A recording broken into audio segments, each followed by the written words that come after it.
Dialogu midis Beogradit dhe Prishtinës do të vazhdoj kur të krijohen kushtet e përshtatshme, than nga Bashkimi Evropian për Kosovë Online në një kohë kur Kosova ende pret formimin e institucioneve pas zgjedhjeve. Përfaqësuesja lartë për politikë të jashtme dhe siguri Kaja Kallas do të thrasë një takim të ri kur situata ta lejoj, i than korrespondencës e Kosova Online. Siç u shpjegua, bëhet fjalë për formimin e qeverisë në Prishtinë pas zgjedhjes si dhe zgjedhjet e ngadalësimit të aktiviteteve legjislative dhe bllokimi i zgjatër politik. Nga Brukseli thonë se në këtë plan Prishtina duhet të kthehet në rrugën e duhur sa më shpejt që të jetë e mundur për të mirën e qytetarëve. Miloš Pavković nga Qendra për Politikë Europiane në Beograd vlerësoi për Kosova Online se zgjedhjet e shkurtit në Kosovë kontribuan shumë në mungesën e përparimit në dialog midis Beogradit dhe Prishtinës këtë vit dhe se dështimi për të formuar qeverinë u përdor si një justifikim i mirë për që Prishtina të shmangë detyrimet e saj nga dialogu. Megjithatë, Pavković thonë se pyetja më e madhe është se sa më mirë do të ishin rezultatet e dialogut nëse do të formohej qeveria.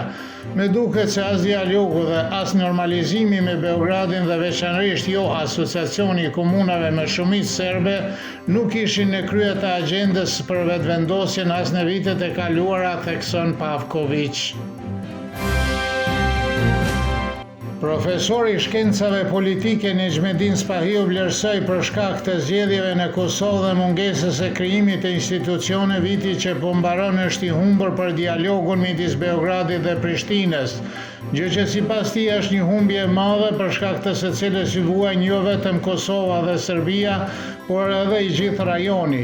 Drejtori ekzekutiv i Qendrës për përfaqësimin e kulturës demokratike në Mitrovicën e Veriut, Dušan Radaković, thotë se gjatë këtij viti, në të cilën pati 2 cikle zgjedhore në Kosovë brenda dialogut midis Beogradit dhe Prishtinës, nuk pati asnjë bisedë serioze që u manifestua në hapat konkret. Sipas mendimit të tij, nuk do të ketë bisedime konkrete para shkurtit. Komisioni Qendror Zgjedhor i Kosovës njoftoi se procesi i verifikimit të rezultateve në Mitrovicën e Jugut pritet të përfundojë sot sipas prerjes së fundit. Faton Peci nga Lëvizja Vetëvendosje kryesor me 51.27%, ndërsa Arjan Tahiri nga Partia Demokratike e Kosovës ka 48.73% dhe diferenca është vetëm 554 vota në favor të Pecit.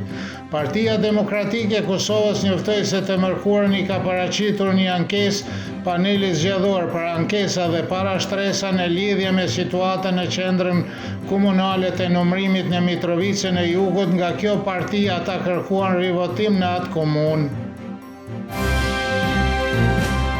Deputetja Partisë Demokratike të Kosovës Lora Qitaku reagoi ndaj aktakuzës kundër ministrës së Tregtisë, Industrisë dhe Ndërmarrësisë me mandatin teknik Rozeta Hajdari në lidhje me rezervat e mallrave, duke theksuar se Hajdari po zbatonte vetëm urdhrat e Albin Kurtit. Është e qartë për të gjithë se Albin Kurti si kryeministër nuk ishte ministra me mandat dhe autoritet të plot për të marrë vendime. Ai kishte asistent, më saktësisht ekzekutor të urdhrave të tij, shkroi Qitaku në Facebook. Me marrjen në pyetje të dëshmitarëve të mbrojtjes sot para divizionit special të gjykatës themelore në Prishtinë vazhdoi gjykimi i Slaxhan Trajkovićit i akuzuar për kryerjen e një krimi lufte.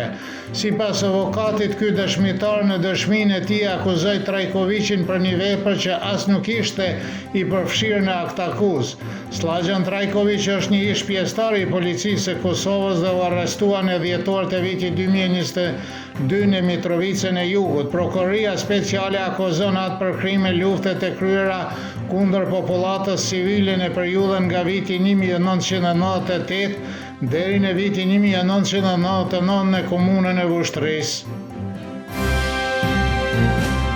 Ish ambasadori i Shteteve të Bashkuara të Amerikës në Maqedoninë e Veriut dhe në Serbi dhe antari i ekipit negociator të Richard Holbrooke Christopher Hill vazhdoi të dëshmoj para dhomave të specializuara të Kosovës në Hag në procedurat kundër ish udhëheqësve të OÇK-s të Hashim Thaqit, Kadri Veselit, Jakub Krasniqit dhe Recep Selimit. Hill deklaroi se nuk mban të mend se kush e nënshoi marrëveshjen në Rambouillet, por se i gjithë delegacioni shqiptar ishte dakord. Duke folur për Adem Demaçin, Hill tha se ai nuk ishte një person me të cilën mund të bashkëpunohej dhe se i takohej me Demaçin më shpesh se sa meritonte. Moti edhe nesër në mëngjes i ftohtë dhe me mjegull në disa vende me grica të lehta gjatë ditës do të jetë me diell relativisht i ngrohtë, vetëm në Vojvodin mjegulla do të mbetet gjatë gjithë ditës dhe atje do të jetë më ftohtë gjatë ditës. Temperaturat e mëngjesit do të sillen nga -2 deri në 5, kurse ato maksimale ditore nga 14 deri në 20 gradë Celsius.